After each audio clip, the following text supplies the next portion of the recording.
नमस्कार दोस्तों, स्वागत है आपका हमारे आज के लेक्चर में। आज का जो अपना टॉपिक रहने वाला है ये रहने वाला है बेसल मानक। कल के लेक्चर में हमने क्या देखा था? कल हमने देखा था कि एनपीए क्या होता है, एनपीए कितने प्रकार का होता है, एनपीए के क्या कारण हैं और एनपीए के प्रभाव क्या पड़ते हैं। उसी से जुड़ा टॉपिक है बेसल मानक। तो आज का अपना पूरा लेक्चर है वो इसी पर कवर होगा। आसान सा टॉपिक है, ज़्यादा पेचीदा टॉपिक नहीं है, स्टेप बाय स्टेप समझेंगे, हर चीज़ इसकी क्लियर होगी। तो सबसे पहले हम जान लेते हैं कि आज के लेक्चर का अपना प्रारूप क्या रहने वाला है, कौन सी चीज़ें पढ़ेंगे जो बेसल मानक से रिलेटेड होगी। सबसे पहले तो हम यही पढ़ेंगे कि बेसल मानक आखिर है क्या, क्या है ये बेसल मानक। इसके बाद पढ़ेंगे हम बैंक की पूंजी, कि बैंक की पूंजी है वो कितने प्रकार से होती है, और इसी में एक एडिशनल टॉपिक होगा 81 बॉन्ड। फिर हम पढ़ेंगे दोस्तों बैंक की जोखिम, ये जोखिम कितने प्रकार की होती है। इसके बाद हम पढ़ेंगे CAR, जिसको CRAR भी बोलते हैं, जो हमने कहाँ पढ़ा था? जब शहरी सहकारी बैंकों का श्रेणियों के हिसाब से रीअरेंजमेंट किया था, पुनर्संरचना हुई थी, उसमें हमने पढ़ा था ना कि अगर श्रेणी 3 के बैंक है उसका CAR 15% से ज़्यादा है तो उसको SCB में, लघु वित्त बैंक में कन्वर्ट कर दिया जाएगा। श्रेणी 4 के बैंक है उसका अगर CAR 9% से ज़्यादा है तो उसको यूनिवर्सल बैंक में कन्वर्ट कर दिया जाएगा। तो ये चीज़ें हम CAR क्या है वहाँ मैंने आपको बताया था कि पूंजी पर्याप्तता अनुपात होता है, तो उसको हम आज डिटेल में देखेंगे। अगर आपने वो वीडियो नहीं देखी है तो देख लेना, शायद 2 वीडियो छोड़ के पहले वाली वीडियो होगी। फिर CAR के बाद हम देखेंगे CCB, फिर देखेंगे CCCB, उसके बाद देखेंगे हम LCR। तो ये अपने आज के सब टॉपिक्स रहेंगे आज के लेक्चर के, जिनको हम एक एक करके क्लियर करते हैं। तो शुरुआत करते हैं कि बेसल मानक होते क्या हैं। बेसल मानक, एक अंग्रेजी लिख दिया, एक हिंदी लिख दिया। तो बेसल एक शहर का नाम है जो कहाँ पर स्थित है? स्विट्जरलैंड में एक शहर है जिसका नाम क्या है? बेसल है। वहाँ पर एक बैंकिंग से रिलेटेड संस्था ऐसी स्थित है जिसका नाम है BIS, bank for international settlement. Basel क्या है? एक शहर है जो कहाँ पर स्थित है? स्विट्जरलैंड में स्थित है। यहाँ पर एक संस्था है जिसका नाम क्या है? BIS, बैंक और इंटरनेशनल सेटलमेंट। और इस BIS है, इसकी जो एक सबसे बड़ी संस्था है उसका नाम है BCBS। इसकी फुल फॉर्म क्या है? Basal committee for banking supervision. Basal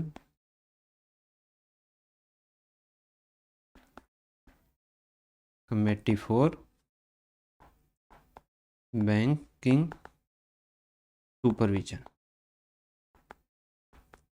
ठीक, इनका कोई हिंदी में वैसे नाम नहीं होगा। तो ये एक संस्था है BIS जो कहाँ है? बेसल में है। BIS की संस्था है BCBS, basal committee for banking supervision. इसी के कारण इस कमेटी ने कुछ मानक निर्धारित किए हैं जिसलिए इसको बेसल मानक कहा जाता है।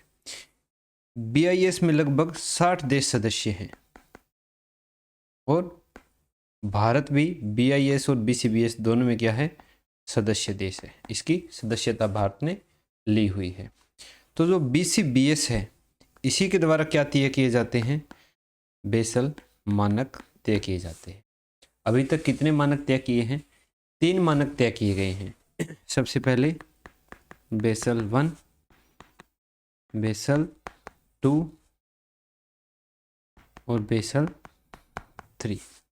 बेसल 1 है वो 1998 में जारी किया गया था, 88 में सॉरी, और भारत ने इसको 1998 में अपनाया।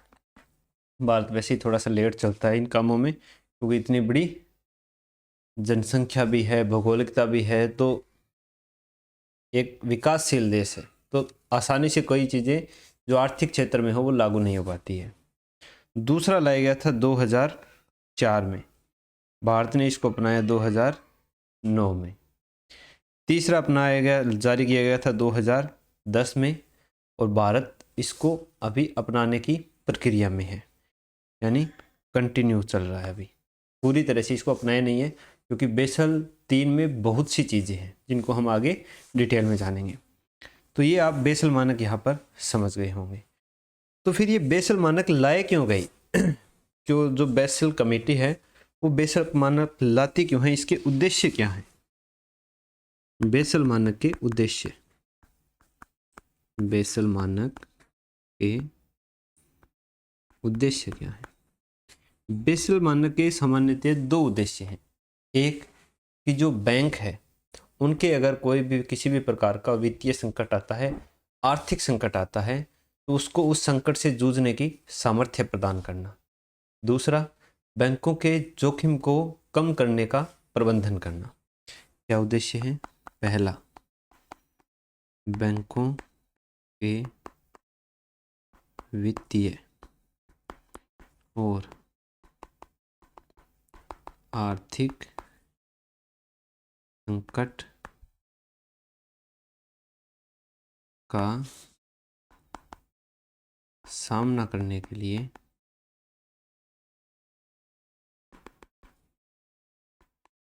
सामर्थ्य को उन्नत बनाना, और दूसरा है उनके जोखिम प्रबंधन को उन्नत बनाना। अब बैंकों में किस प्रकार के वित्तीय आर्थिक संकट आते हैं, किस प्रकार के जोखिम आते हैं, ये हम बैंकों के जोखिम में पढ़ें। तो ये बेसल मानक के उद्देश्य हैं कि अगर बैंकों पर किसी भी प्रकार का वित्तीय संकट, आर्थिक संकट आते हैं तो वो उसका सामना किस प्रकार से करेगा, और अगर बैंकों का जो जोखिम प्रबंधन है, जैसे एनपीए हो गया मान लो, उसमें वो किस प्रकार से उसका प्रबंधन करेगा, ये बेसल मानकों के द्वारा तय किया जाता है। तो बेसल मानक 1, 2, 3 है, 3 है। अब इन तीनों को जानने से पहले हमें 3 कंसेप्ट समझने हैं, जो कौन से हैं?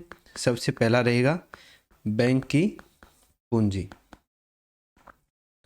Capital of bank. दूसरा रहेगा बैंक की जोखिम, जिसको बोलते हैं रिस्क ऑफ बैंक। और तीसरा रहेगा अपना CAR या CAR, जिसको बोलते हैं पूंजी पर्याप्तता अनुपात। ये 3 चीज़ें हमें समझनी जरूरी है। तो शुरुआत करते हैं बैंक की पूंजी से कि ये क्या चीज़ होती है। बैंक की पूंजी, कैपिटल ऑफ बैंक। तो बैंक की पूंजी है वो 2 प्रकार की होती है। एक Tier 1 पूंजी होती है, दूसरी Tier 2 पूंजी होती है। Tier 1 पूंजी होती है उसको कोर पूंजी बोला जाता है, मुख्य पूंजी बोला जाता है। क्यों बोला जाता है? क्योंकि ये बाजार में निवेश करके शेयर और बॉन्ड जारी करके बैंक क्या करता है, इस पूंजी को जुटाता है, और ये पूंजी बैंक के परिचालन को प्रभावित नहीं करती है। दूसरी Tier 2 पूंजी है, ये बैंक अपनी परिसंपत्तियों का बाजार में विक्रय करके जुटाता है, और ये बैंक के परिचालन को प्रभावित करती है। बैंक की पूंजी कितने प्रकार की हो गई? 2 प्रकार की। एक Tier 1 पूंजी और दूसरी हो गई Tier 2 पूंजी। हिंदी में भी इसको टीयर ही लिखेंगे, ठीक है। Tier 1 पूंजी है, इसको क्या बोलते हैं? कोर पूंजी या मुख्य पूंजी। सामान्यतः हम क्या सोचते हैं कि जो बैंक की पूंजी है वो क्या होगी, बैंक में जमा धारकों ने जो पैसे जमा कराए हैं वो होगी, लेकिन वो नहीं होती है। वो तो बैंक का जो जमा धारक है वो कभी भी अपने पैसे निकलवाने आ जाएगा, तो वो बैंक की पूंजी नहीं होती है। बैंक की पूंजी और बेसल मानक के हिसाब से बैंक की पूंजी ये 2 है, Tier 1 और Tier 2 पूंजी। ये हमें देखना है, ठीक है। तो टीयर 1 को कोर पूंजी या मुख्य पूंजी कहते हैं। कैसे करके जुटाता है ये? शेयर और बॉन्ड में, शेयर और बॉन्ड जारी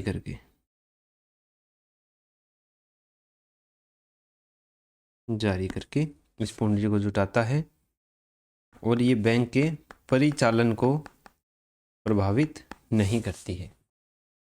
दूसरी है टीयर 2 पूंजी। इसमें क्या करता है? बैंक अपनी परिसंपत्ति का बाजार में विक्रय करता है, बाजार में विक्रय करके जारी करता है और ये बैंक की जो परिचालन है उसको क्या करता है? प्रभावित करता है। इसीलिए ये परिचालन को प्रभावित नहीं करती, इसको क्या बोला जाता है? कोर पूंजी या मुख्य पूंजी बोला जाता है। अब बैंक का परिचालन कैसे करती है? बैंक का परिचालन यानी रोजमर्रा का काम हो गया। अब शेयर और बॉन्ड में उसने पूंजी जारी की, ये क्या है? पूंजी वापस इसको मिलेगी, बैंक को मिलेगी, तो परिचालन किसी प्रकार से प्रभावित नहीं हो पा रहा है। लेकिन अगर उसने अपनी परिसंपत्ति को बाजार में विक्रय किया, मान लीजिए बैंक है, वो अब जिस बिल्डिंग में काम कर रहा है उसने वो बिल्डिंग ही बेच दी, उसका बाजार में विक्रय कर दिया, तो बैंक का यहाँ पर परिचालन क्या हो जाएगा? प्रभावित हो जाएगा। तो इसलिए जो टीयर 2 पूंजी होती है ये बैंक के परिचालन को प्रभावित करती है। टीयर 1 पूंजी बैंक के परिचालन को प्रभावित नहीं करती है। टीयर 1 में शेयर और बॉन्ड जारी करेगा, टीयर 2 में अपनी परिसंपत्तियों का विक्रय करेगा।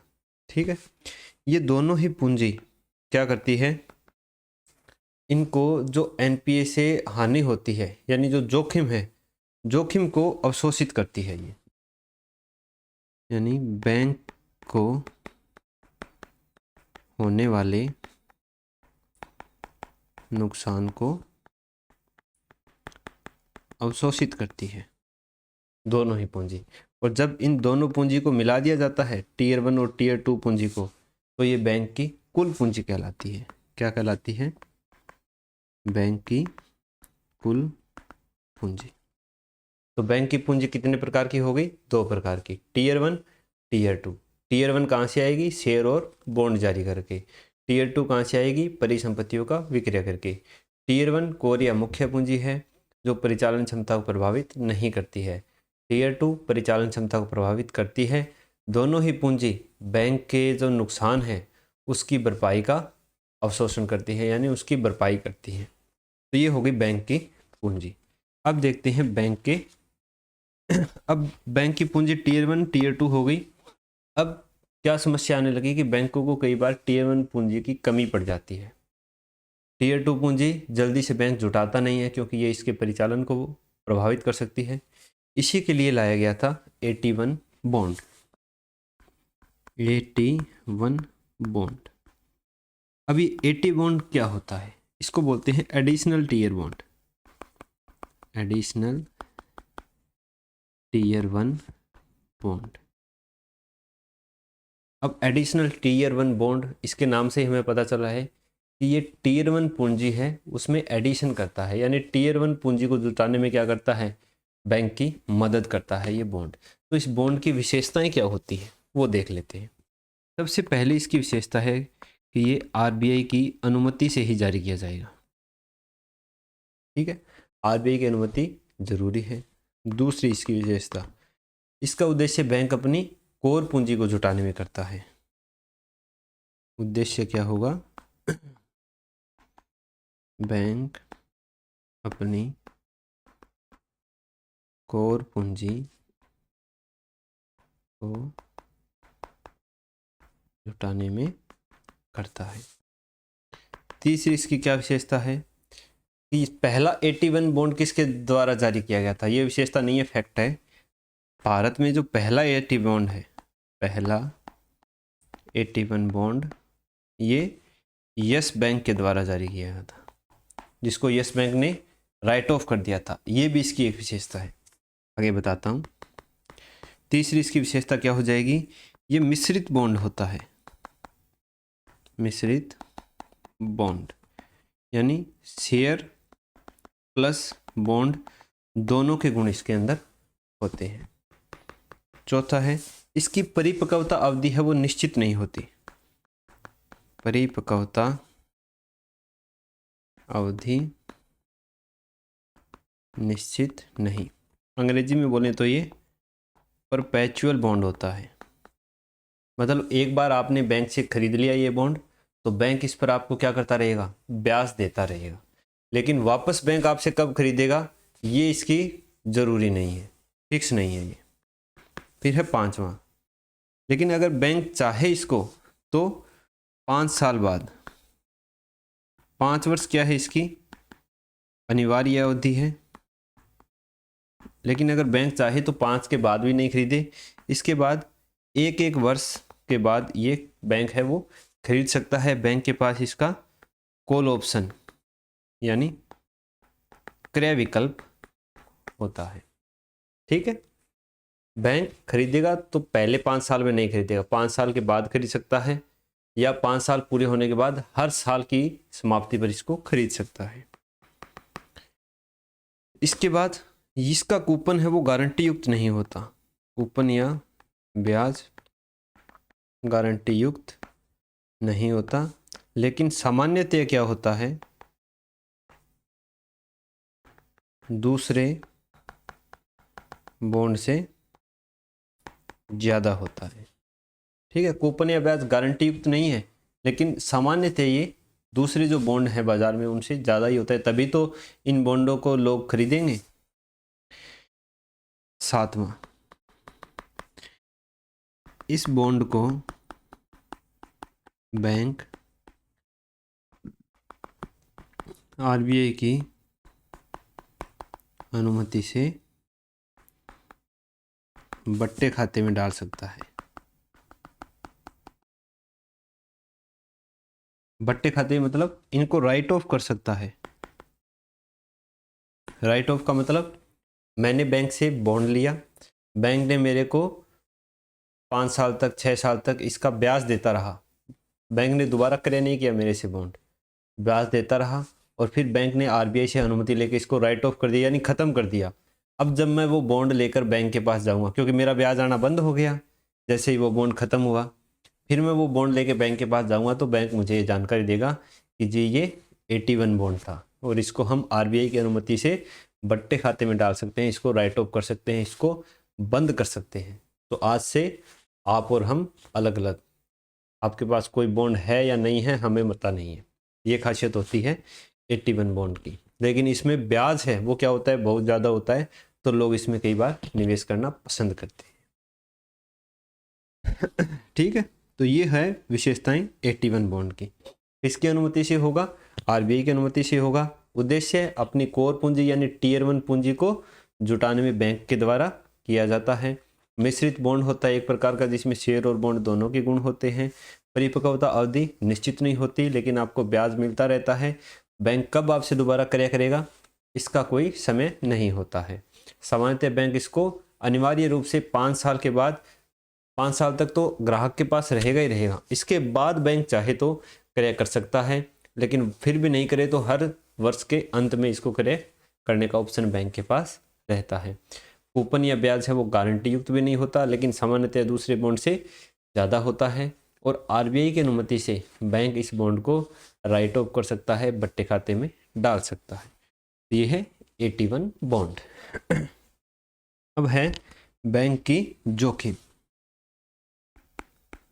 बैंकों के जोखिम, बैंकों के जोखिम है वो 3 प्रकार के होते हैं। सबसे पहला जोखिम होता है साख जोखिम, उसके बाद आता है बाजार जोखिम और फिर आता है परिचालन जोखिम। सबसे पहला कौन सा हो जाएगा,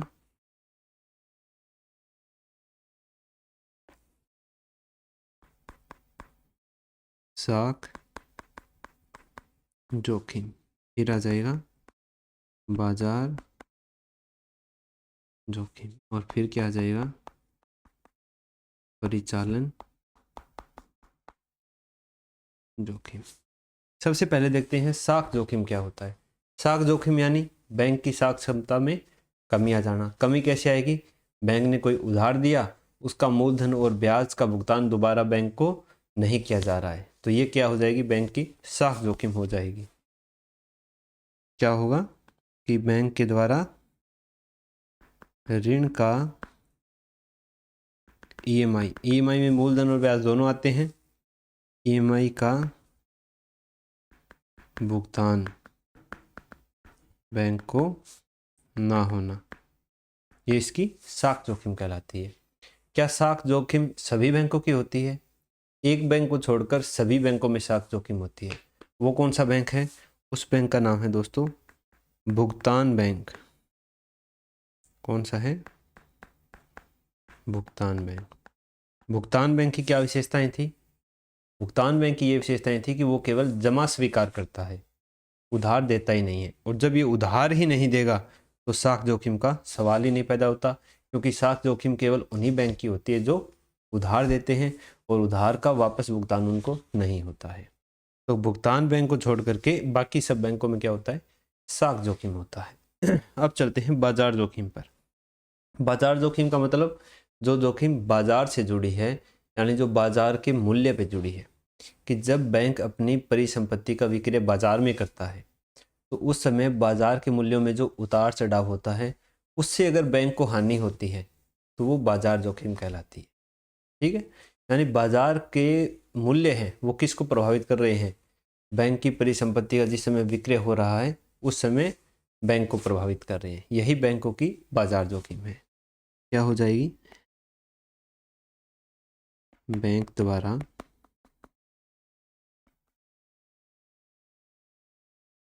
परिसंपत्ति के विक्रय के समय बाजार में मूल्य में उतार चढ़ाव, ये क्या पहुंचाएगी? बैंक को हानि पहुंचा सकती है। इसी को क्या बोलते हैं? बैंक की बाजार जोखिम। फिर आती है परिचालन जोखिम, यानी बैंक के जो डे टू डे काम हो रहे हैं उसमें बैंक की जोखिम होती है। कई बार साइबर फ्रॉड हो जाते हैं, साइबर क्राइम हो जाता है। कई बार कर्मचारियों की अकार्यकुशलता के कारण गड़बड़ी हो जाती है, जिससे भी बैंक को क्या होती है? हानि होती है। यानी साइबर फ्रॉड हो गया, परिचालन संबंधी हानि, कर्मचारियों की अकार्य कुशलता हो गई, इसके कारण जो जोखिम है वो परिचालन जोखिम में आता है। तो ये हो गए बैंकों की जोखिम। इसके बाद एक है जोखिम भारित संपत्ति। ये क्या चीज है? जोखिम भारित परिसंपत्ति, risk weightage asset, RWA, risk weightage asset. ये क्या चीज होती है? जोखिम भारित संपत्ति है वो बैंक को दिए गए उधार पर भारित जोखिम है, उसी को जोखिम भारित संपत्ति कहते हैं। क्या हो गया? बैंक द्वारा दिए गए उधार पर भारित जो जोखिम है वही क्या कहलाता है? RWA, जोखिम भारित परिसंपत्ति कहलाता है। कैसे कहलाता है? बैंक अपना उधार है वो एक सेक्टर में तो देता नहीं है, अलग अलग सेक्टरों में देता है। जैसे बैंक किसको लोन दिया, मान लीजिए सरकार को देगा, कंपनी को देगा और कृषि में देगा। कितना कितना दिया? मान लीजिए 100 करोड़ रुपए दिए। अब सरकार को वो 100 करोड़ रुपए उधार दे रहा है तो वहाँ पर जोखिम कितना है? 1% नहीं है, क्योंकि सरकार इसकी गारंटी देती है। तो यहाँ पर 0% जोखिम है, यानी 0 रुपये का। फिर कंपनी है, कंपनियों में क्या है? हो सकते हैं, मान लेते हैं एक प्रकार से कि 100 करोड़ किसी कंपनियों को लोन दे रही है अलग अलग, उसमें हो सकता है 20% वापस नहीं आए, तो 20 करोड़ रुपए यहाँ पर क्या हो गया? जोखिम हो गया। कृषि में सबसे ज़्यादा जोखिम रहता है, यहाँ हम 40% मान लेते हैं, तो ये 40 करोड़ रुपए हो गया। कुल कितने हो गए? कुल हो गए दोस्तों 300 करोड़ रुपए लोन था और 60 करोड़ रुपए का क्या हो गया? जोखिम हो गया। तो ये 60% जोखिम नहीं है 300 का, 60 करोड़ का जो 300 करोड़ पे जोखिम है, यही क्या कहलाता है? जोखिम भारित परिसंपत्ति कहलाता है। यानी 300 करोड़ रुपए उधार देने पे 60 करोड़ रुपए जोखिम भारित परिसंपत्ति है। ये होता है RWA। अब देखते हैं CAR क्या होता है। जो CAR है उसके लिए ही हमने क्या पढ़ा था, बैंकों की पूंजी पढ़ी थी, बैंकों की जोखिम भारित परिसंपत्ति पढ़ी थी। CAR, इसको CRAR भी बोलते हैं। CAR की फुल फॉर्म है capital adequacy ratio. Capital adequacy ratio. और CRAR को क्या बोलते हैं, क्रेडिट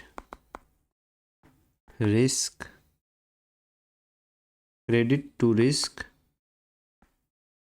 वेटेज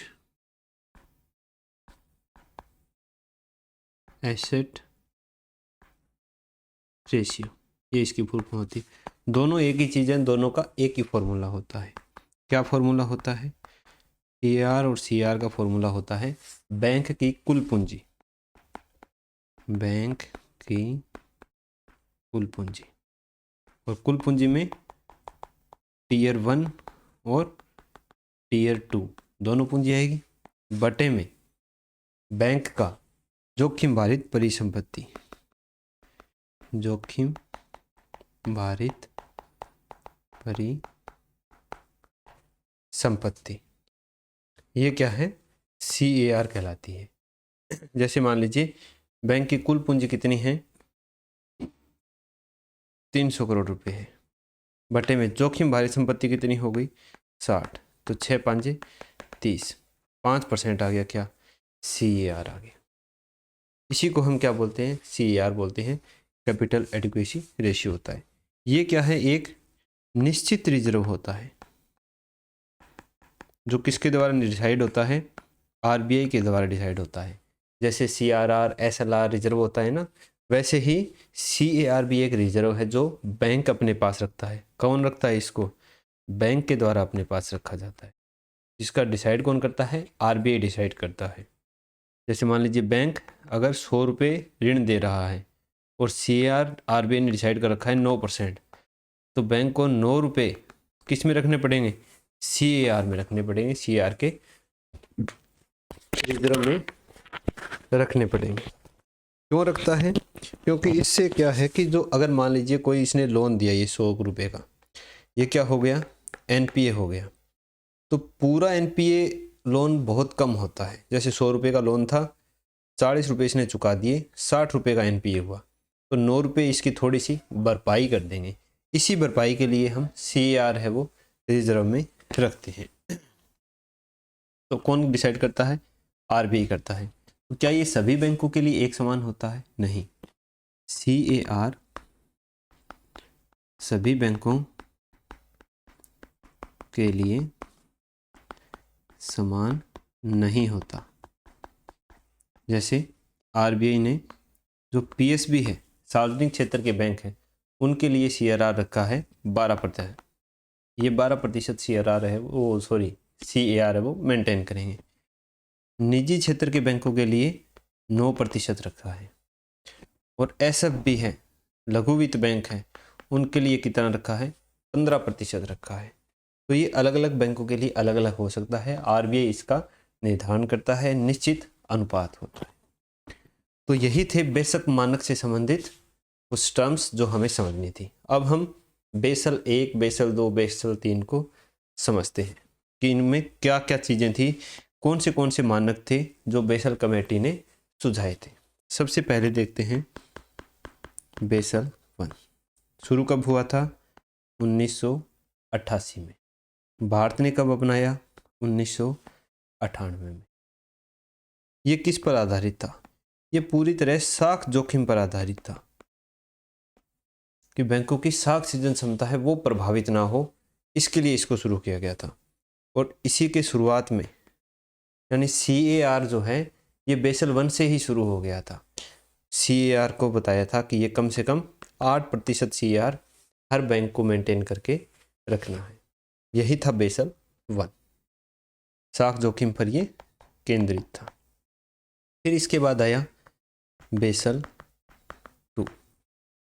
ये कब आया? ये जारी किया गया था 2004 के अंदर।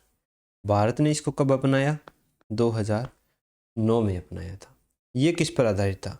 ये बैंक की तीनों जोखिम पर आधारित था। बैंक की तीनों जोखिम पर आधारित था। तीनों जोखिम वही साख जोखिम, बाजार जोखिम और परिचालन जोखिम। बार बार मैं इसको इसलिए लिखता हूँ ताकि आपका रिवीजन होता रहे, रिपीट होता रहे।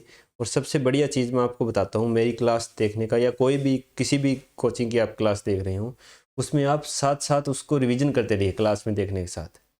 जो टीचर आपसे बार बार बीच में पूछता है, अभी मैं तो क्या है वीडियो बड़ी हो जाएगी इसलिए नहीं पूछता हूँ, लेकिन अगर ऑफलाइन कोचिंग आप ले रहे हो तो वो टीचर जो सबसे बढ़िया है, जो आपको पहले एक छोटा सा टॉपिक क्लियर कराता है, फिर तुरंत वो टॉपिक आपसे पूछता है, तो एक बार के लिए आपकी शॉर्ट मेमोरी में चला जाता है। फिर जब आप घर जाके रिवीजन करोगे, उसके नोट्स बनाओगे, तो वो आपकी लॉन्ग टर्म मेमोरी में जा सकता है। और हो सके बार बार अगर निश्चित अंतराल पर उसका रिवीजन करोगे तो वो परमानेंट मेमोरी में भी चला जाए। ठीक है, तो ये बेसल 2 जो है ये बैंक की तीनों जोखिमों पर आधारित था, साख जोखिम, बाजार जोखिम और परिचालन जोखिम। और बेसल 2 के लिए 3 स्तंभ भी निर्धारित किए थे। 3 स्तंभ निर्धारित किए थे। ये 3 स्तंभ कौन से थे? सबसे पहला था अनुशासन, दूसरा था पर्यवेक्षण और तीसरा था CAR, जो कितना कर दिया था इस बार इसको 9% अनिवार्य बना दिया था। ठीक है, हर बैंक के लिए। बैंकों को अनुशासन में रहना है, जेन्युइन बंदे को लोन देना है, डॉक्यूमेंट वेरिफिकेशन अच्छे से करना है, पर्यवेक्षण विनियमन अच्छे से होना चाहिए, CAR है वो 9% रखना अनिवार्य कर दिया। तो ये था बेसल 2। सबसे लेटेस्ट है वो क्या है? बेसल 3 है। बेसल 3 मानक। बेसल 3 कब आया? बेसल 3 आया दोस्तों 2010 में। और अभी तक भारत इसको धीरे धीरे करके अपना रहा है, सारी चीज़ें इसकी नहीं अपनाई हैं। 2027 तक इसको पूरी रूप से अपनाने का लक्ष्य रखा गया है।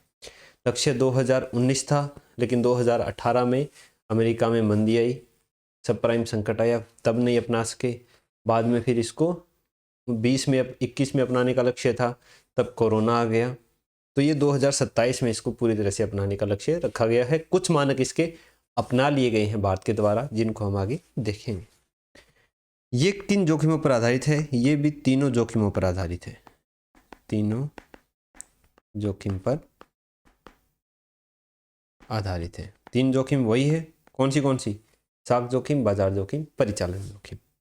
दूसरा, इसने बैंकों को अपनी टियर 1 पूंजी बढ़ाने पर जोर दिया कि बैंक की टियर 1 पूंजी बढ़ाने पर जोर। और कैसे बढ़ाएंगे? क्योंकि कुछ तो क्या थे, क्लासिक मेथड थे, पुराने लक्ष्य थे, पुराने तरीके थे, सॉरी। नया तरीका इसने बताया 81 बॉन्ड वाला, जो हम पढ़ चुके हैं। ठीक है, फिर दूसरी 2 चीज़ें हो गई। तीसरी चीज़ इसने बताई कि जो CAR है वो 9% क्या रखेंगे, मिनिमम 9% CAR बैंकों को रखना ही रखना अनिवार्य होगा, अनिवार्य बना दिया। ये भी हमने अपना लिया है। 81 बॉन्ड वाला भी हमने अपना लिया था। ठीक है, इसीलिए यस बैंक ने 81 बॉन्ड जारी किए थे, राइट ऑफ भी कर दिए थे, दिक्कत हो गई थी। ठीक है, फिर आता है एक CCB, तीसरे नंबर पे, चौथे नंबर पे ना, चौथे नंबर पर आता है CCB। इसमें बताया कि बैंक न्यूनतम अपनी जो संपत्ति है उसको 2.5% CCB के रूप में रखेगा। CCB मतलब capital conservation buffer, capital conservation buffer, पूंजी संरक्षण बफर। अब बफर स्टॉक किसके लिए रखा जाता है? जो हमारी सरकार है वो भी अनाज वगैरह का बफर स्टॉक रखती है। किसके लिए रखती है? कोई भी आपात स्थिति से निपटने के लिए। तो ये भी बैंकों को आपात स्थिति से निपटने के लिए CCB है वो 2.5% न्यूनतम रखना है। भारत ने इसको भी अपनाया हुआ है। इसके बाद आता है CCCB। CCCB इसकी क्या फुल फॉर्म होती है? इसकी है counter cyclic capital buffer. Counter cyclic यानी जो श्रृंखला चल रही है उसके विपरीत आपको क्या रखना है?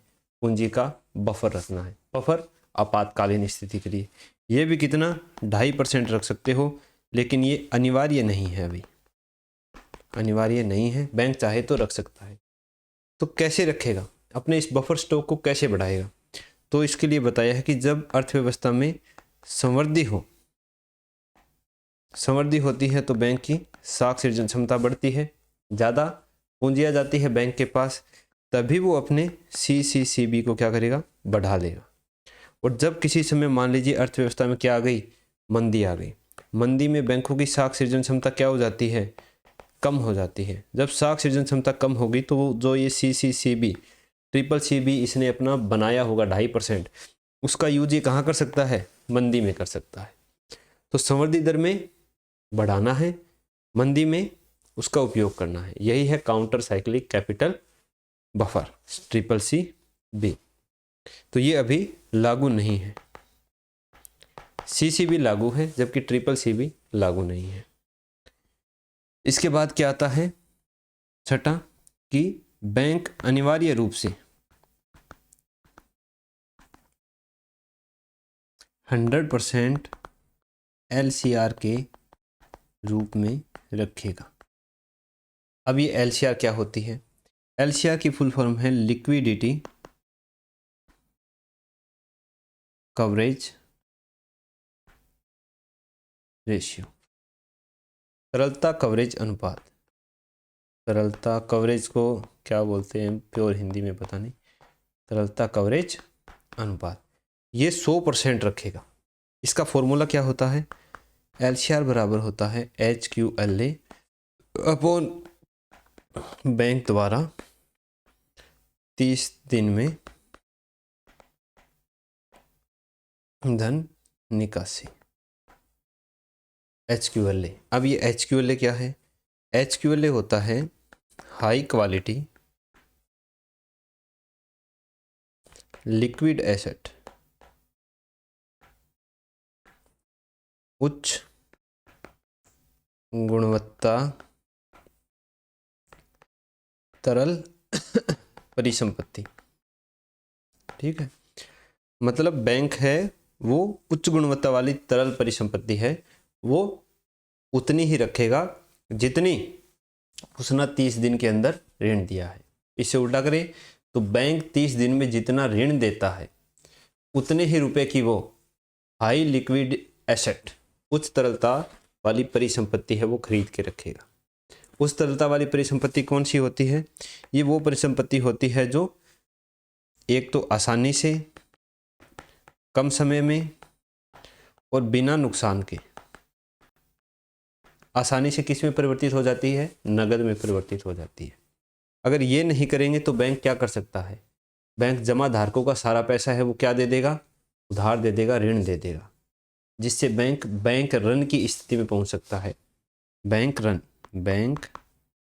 रन इसकी स्थिति में पहुंच सकता है, क्योंकि जमा धारकों का पैसा जब बैंक उधार में ही दे दिया तो और कुछ बैंक के पास बचा ही नहीं, इसलिए वो सारा पैसा उधार में नहीं दे सकता। CRR रखना है, SLR रखना है, CCB रखना है, चाहे तो वो CCCB भी रख सकता है। और LCR कितना मेंटेन करना है? 100%। जो 30 दिन में जितना उधार दिया है उतने ही पैसे का उसको एक हाई क्वालिटी लिक्विडिटी एसेट आप उसको खरीदने हैं। ये कौन से होते हैं? ये होती है सरकारी प्रतिभूति।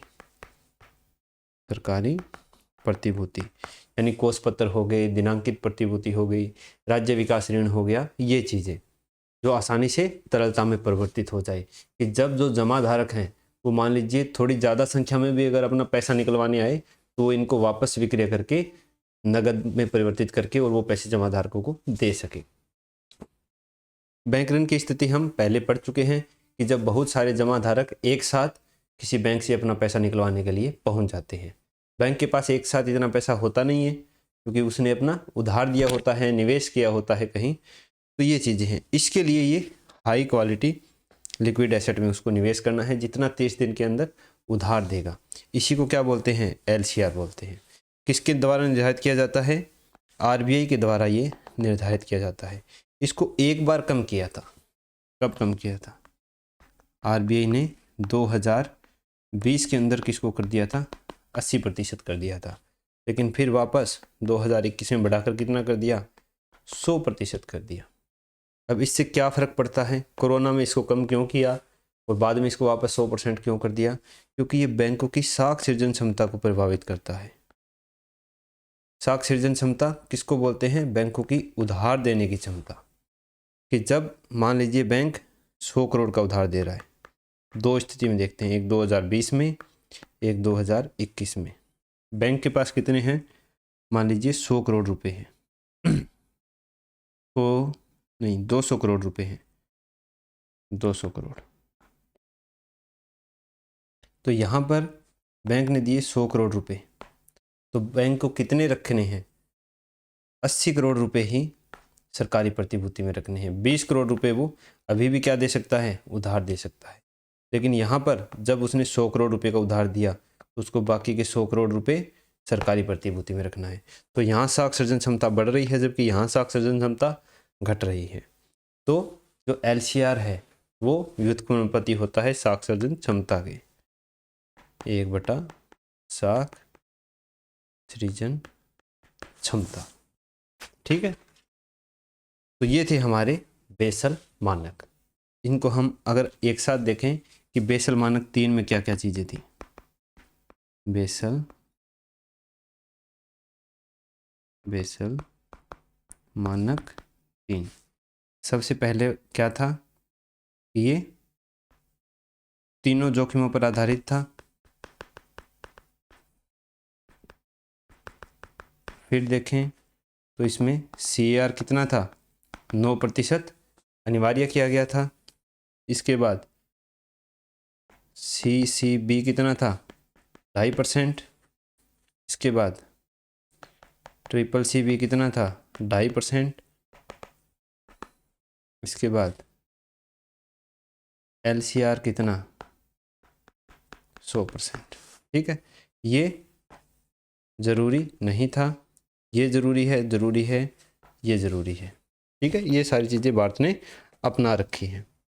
एक बार इसका मान लेते हैं, पूरे बेसल मानक का रिवीजन हम लोग। शुरुआत करते हैं। एक स्विट्जरलैंड का शहर है, बेसल शहर है, जहां BIS संस्था स्थित है, बैंक फॉर इंटरनेशनल सेटलमेंट। इसके 60 से ज़्यादा सदस्य देश हैं, जिसमें भारत भी सदस्य है। इसकी एक मुख्य कमेटी है जिसका नाम है BCBS, basal committee for banking supervision. इसके द्वारा बेसल मानकों को जारी किया जाता है। पहला बेसल मानक 1988 में, 1998 में भारत द्वारा अपनाया गया। दूसरा 2004 में, 2009 में भारत द्वारा अपनाया गया। तीसरा 2010 में, 2027 तक अपनाने का लक्ष्य रखा है। उद्देश्य क्या है बेसल मानक के? कि बैंकों को आर्थिक और वित्तीय संकट के दौरान उसका सामना करने की सामर्थ्य देना, और दूसरा उसके जोखिम का प्रबंधन करना। बात करें बैंक की पूंजी, 2 प्रकार की होती है, Tier 1, Tier 2। Tier 1 शेयर और बॉन्ड जारी करके, Tier 2 परिसंपत्ति का विक्रय करके। Tier 1 पूंजी कोर पूंजी होती है, क्योंकि ये बैंक के परिचालन को प्रभावित नहीं करती है। Tier 2 पूंजी बैंक के परिचालन को प्रभावित करती है। दोनों ही पूंजी बैंक की जो हानि होती है उसको अवशोषित करने की क्षमता रखती है। और जब Tier 1 और Tier 2 पूंजी को मिलाते हैं तो बैंक की कुल पूंजी कहलाती है। बात करें AT1 बॉन्ड की, तो ये RBI की अनुमति से बैंक के द्वारा जारी किए जाते हैं। कूपन या ब्याज इसका गारंटी युक्त नहीं होता है, लेकिन कूपन की दर ज़्यादा होती है। बैंक इसको RBI की अनुमति से बट्टे खाते में डाल सकता है, राइट ऑफ कर सकता है। इसकी कोई निश्चित परिपक्वता नहीं, अवधि नहीं होती, लेकिन बैंक इसको 5 साल के बाद कॉल ऑप्शन से क्रय विकल्प उपलब्ध होता है। इसके बाद है बैंकों के जोखिम। साख जोखिम, उधार जब वापस नहीं आए। बाजार जोखिम, जब बाजार का मूल्य परिसंपत्ति के विक्रय को प्रभावित करे। परिचालन जोखिम, साइबर फ्रॉड वगैरह हो गया, कर्मचारियों की अकार्यकुशलता हो गई। जोखिम भारित परिसंपत्ति, बैंक द्वारा दिए गए उधार पर भारित जोखिम को कहा जाता है। CAR क्या होती है? CAR बराबर होती है बैंक की कुल पूंजी बटे जोखिम भारित परिसंपत्ति होती है।